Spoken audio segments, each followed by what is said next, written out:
Bonjour.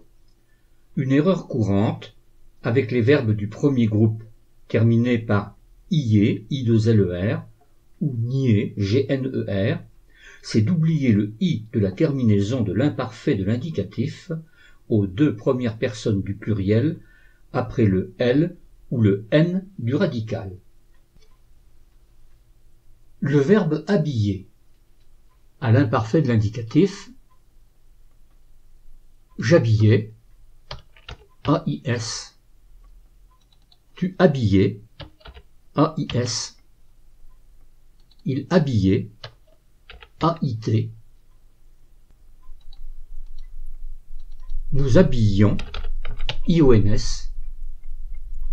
Vous habilliez, IEZ. Et ils habillaient, AIENT.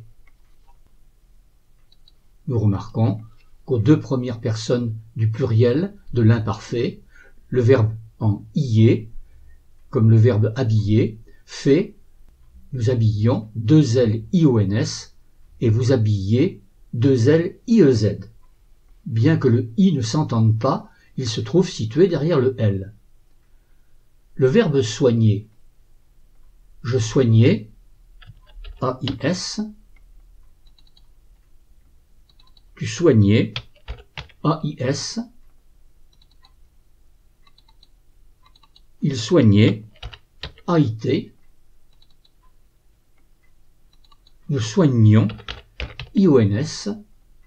Vous soignez, IEZ. Et il soignait, AIENT.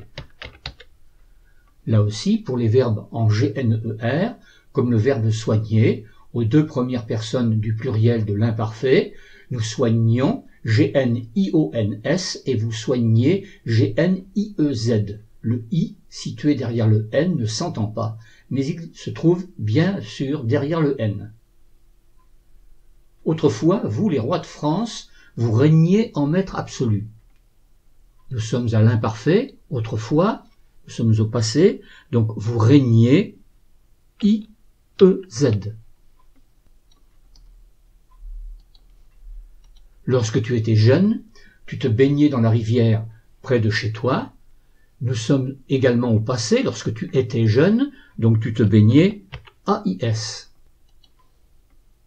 Autrefois, chaque année, au printemps, nous taillions les rosiers. Autrefois, nous sommes au passé, donc nous taillions, IONS.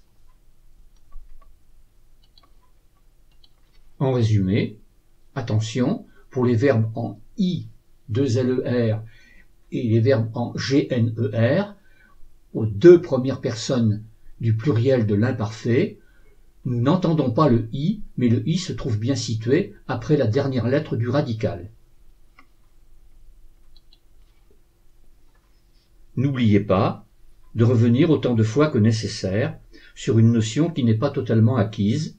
Vous ne pourrez réellement éviter de vous tromper que lorsque sa mise en pratique sera devenue un réflexe.